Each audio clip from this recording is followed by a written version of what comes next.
प्यारे बच्चों, good morning. मैं बनवारी लाल मीणा, सहआचार्य अर्थशास्त्र, राजकीय महाविद्यालय पीपलखुट, आपके सामने बीए द्वितीय वर्ष का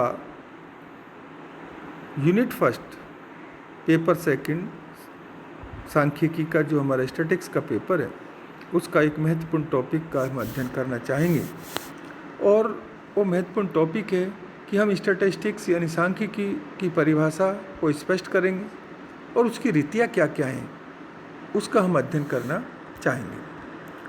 तो विभिन्न सांख्यिकी विदों ने सांख्यिकी को परिभाषित करने का प्रयास किया और अंत में सभी के द्वारा एक जो स्वीकार्य परिभाषा निकल कर आई उसे हम इस प्रकार से समझ सकते हैं कि सांख्यिकी एक विज्ञान व कला दोनों ही है, जिसमें किसी अनुसंधान क्षेत्र से संबंधित तथा विविध कारणों द्वारा प्रभावित सामूहिक संख्यात्मक तथ्यों के संकलन, प्रस्तुतिकरण, विश्लेषण तथा निर्वचन की रीतियों की सहायता से अनिश्चितता के मध्य विवेकपूर्ण निर्णय लिए जाते हैं। यानी सांख्यिकी की यह परिभाषा सभी सांख्यिकी द्वारा स्वीकार्य है। सांख्यिकी की रीतियों के अंतर्गत अगर हम देखें तो जैसा कि हम जान रहे हैं, परिभाषा के अंतर्गत ही मुख्य रूप से 4 शब्दों का विशेष रूप से प्रयोग किया गया है। संकलन यानी कलेक्शन, तो ये सांख्यिकी की रीतियाँ हैं। तो पहला जो हम लेते हैं संकलन या कलेक्शन, दूसरा है प्रस्तुतिकरण यानी प्रेजेंटेशन, तीसरी रीति है विश्लेषण यानी एनालिसिस और चौथी रीति है निर्वचन यानी इंटरप्रिटेशन। अब हम एक एक को अगर विस्तार से देखें, इन रीतियों की सहायता से सांख्यिकी का निर्वचन कैसे होता है हम देखते हैं। तो सबसे पहले जो रीति है सांख्यिकी के लिए वो है संकलन। संकलन यानी कलेक्शन। कलेक्शन किस चीज़ का कलेक्शन? तो यहाँ पर जब भी सांख्यिकी का निर्वचन की ओर हम अग्रसर होते हैं तो आंकड़ों का संकलन करना बहुत ज़रूरी होता है।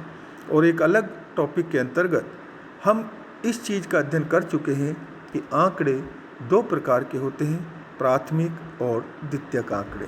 प्राथमिक आंकड़े वो आंकड़े होते हैं जिन्हें पहली बार अनुसंधानकर्ता द्वारा अनुसंधान क्षेत्र से एकत्रित किया जाता है, जबकि द्वितीयक आंकड़े वो आंकड़े होते हैं जिनका पहले से किसी संस्था द्वारा या किसी व्यक्ति द्वारा उनको एकत्रीकरण और उनका प्रस्तुतिकरण किया जा चुका है और हम उनको केवल प्रकाशित या प्रकाशित किसी भी रूप में उनको केवल यूज कर रहे हैं। यानी हम जो अनुसंधान करता है वो उनका पहली बार प्रयोग न करके एक प्रकाशित या अप्रकाशित स्रोतों के माध्यम से उनका एकत्रीकरण करता है, उनका यूज करता है, तो वो द्वितीयक आंकड़े कहलाते हैं। उसके अंतर्गत बहुत सारे पब्लिकेशंस हो सकते हैं, world bank, IMF, reserve bank of India की रिपोर्ट्स हो सकती हैं, न्यूज़पेपर्स हो सकते हैं, मैगजीन्स हो सकती है, बहुत सारे और भी पब्लिकेशंस या कोई भी मैगजीन्स हो सकती हैं।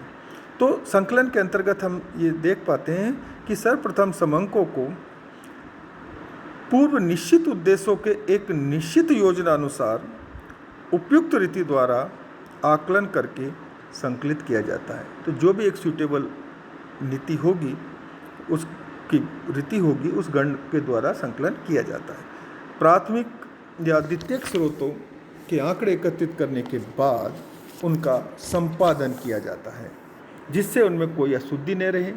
संकलन में शुद्धता का यथोचित स्तर पर ध्यान रखा जाता है।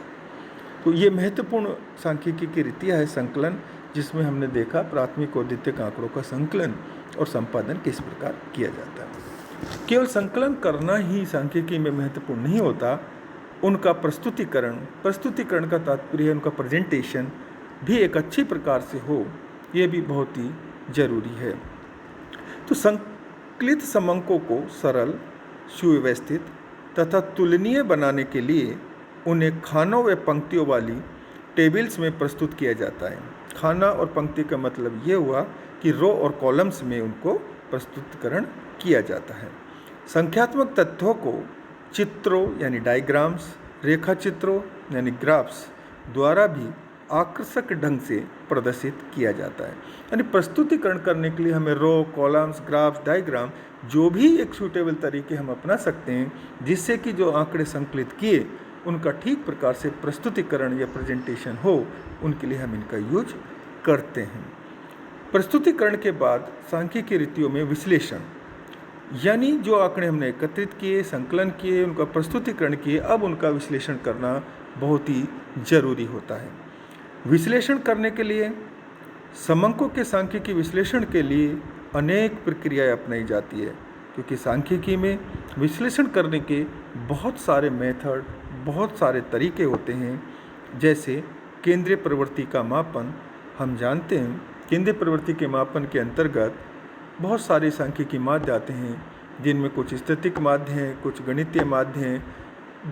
चाहे उनमें हम देख सकते हैं कि उनके माध्यिका, बहुलक, समांतर माध्य, गुणोत्तर माध्य, हरात्मक माध्य, वो सब चीज़ें हम सांख्यिकी केंद्रीय प्रवृत्ति के मापन के अंतर्गत पढ़ेंगे। अपकिरण यानी विषमता, अपकिरण के अंतर्गत हम पढ़ेंगे माध्य विचलन, प्रमाण विचलन, और ये सारी चीज़ें उसके अंतर्गत हम देखेंगे डिटेल से। क्वार्टाइल, परसेंटाइल, बहुत सारी हैं जिनको हम अपकिरण में देखेंगे। विषमता हम पढ़ेंगे। सहसंबंध एक विश्लेषण करने की महत्वपूर्ण विधि है। सहसंबंध में हम जब दो या दो से अधिक चर होते हैं, उनके मध्य किस प्रकार का संबंध है, उसके लिए हम विभिन्न सहसंबंध की विधियों द्वारा उनका विश्लेषण करने की कोशिश करेंगे। और सहसंबंध के विश्लेषण के लिए हम चाहे कार्ल पियर्सन का सहसंबंध हो, चाहे स्पीरमैन का रैंक कोरिलेशन हो, उन सब के बारे में अध्ययन करेंगे। पर यह विश्लेषण की एक महत्वपूर्ण तकनीक है। इसके अलावा सूचकांक यानी इंडेक्स नंबर हम डिटेल से विश्लेषण में यूज करते हैं। सांख्यिकी के लिए एक महत्वपूर्ण रीति है, चाहे वो लॉसपेयर का विश्लेषण हो, पासे का हो, फिशर का हो, और भी सांख्यिकी विधियों का हो, उन सब को हम यहाँ पर विश्लेषण करने में यूज करेंगे। इसके अलावा काल श्रेणी महत्वपूर्ण विश्लेषण का एक इंस्ट्रूमेंट है सांख्यिकी रीतियों के लिए, उसका भी हम डिटेल से अध्ययन करेंगे। इसके अलावा अंतर्गणन, जिसको हम इंटरपोलेशन कहते हैं, इंटरपोलेशन सांख्यिकी की एक महत्वपूर्ण विश्लेषण की विधि है। जिस प्रकार एक्स्ट्रापोलेशन यानी बाह्य गणन, उनका हम एक अलग हमारे व्याख्यान के अंतर्गत डिटेल से अध्ययन करेंगे। इन सब के बाद हमने आंकड़ों का संकलन किया, प्रस्तुतिकरण किया, विश्लेषण किया, उसके बाद जो महत्वपूर्ण निर्वचन, जो उसका इंटरप्रिटेशन करना, उसका रिजल्ट निकालना, एक प्रकार से ये महत्वपूर्ण चौथी निर्वचन की विधि है। हम तो निर्वचन उपयुक्त विश्लेषणात्मक रीतियों का प्रयोग करने के बाद उपलब्ध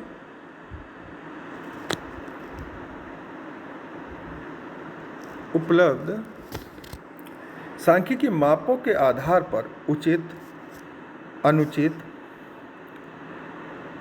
निष्पक्ष, बुद्धिमत्तापूर्ण निर्णय लिए जाते हैं और उन निर्णयों की सांख्यिकी जांच की जाती है। वास्तव में विभिन्न सांख्यिकी विधियों की सहायता से विवेकपूर्ण निष्कर्ष निकालना और